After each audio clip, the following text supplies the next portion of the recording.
Flynn ternyata pernah hampir kena. Jampi-jampi. Kalau yang ngasih barang, aku juga pernah. Dia tuh ngasihnya pulpen. Dia ngotot banget suruh pakai pulpen dia dan aku nggak mau. Kalau dulu aku di tempat kerja aku harus pakai sarung tangan kan. Nah masalahnya ternyata orang yang ngasih pulpen aku ini, klien, aku tuh chat-chatan, aku baru masuk pertama kali kerja.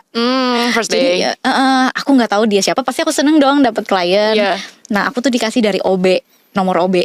Jadi ada OB di tempat kerjaku, kasih nomor orang ini, katanya dia mau beli. Aku juga bingung kok OB-nya bisa ya, maksudnya oper nomor klien ke aku gitu. Aku senang-senang aja.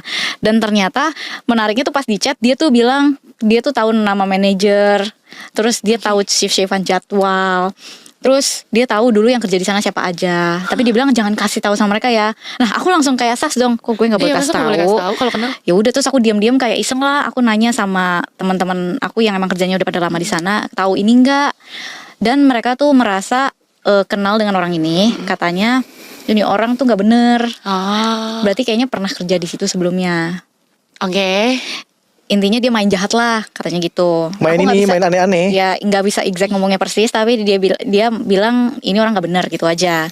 Nah, bener aja pas dia datang, dia maksa kasih aku pulpen. Dia bilang kan aku kalau ada tanda tangan kayak habis beli sesuatu tuh harus pakai kan. Betul. Nah, aku bilang aku punya pulpen sendiri. Dia ngotot, dia bilang enggak, kamu pakai pulpen saya. Iya, dia ngotot, dia bilang kayak gini.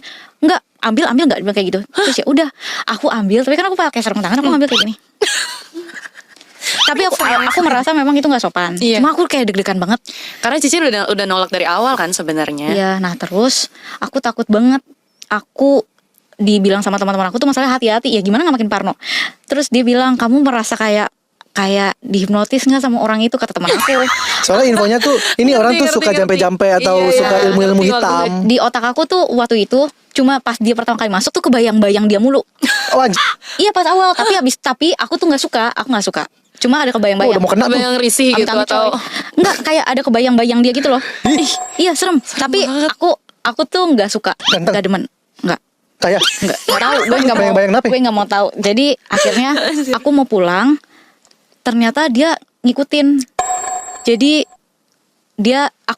aku lagi jalan di mall. Dia chat aku, dia bilang jalannya buru-buru banget. Lu bayangin di mall gue jalan. Aku tuh feeling aku udah gak enak. Aku punya feeling aku takut dia ngikutin gitu doang. Dan bener pas aku keluar dari tokoku, dia bilang jalannya buru-buru banget. Aku langsung dia di mana nih? Terus Cici ngapain? Itu sendiri? Sendiri. Aku jalan buru-buru. Terus dia bilang mukanya jangan galak-galak dong. Gila lu bayangin, gue kayak gak tahu mau lihat atas kiri kanan juga gak berani kan.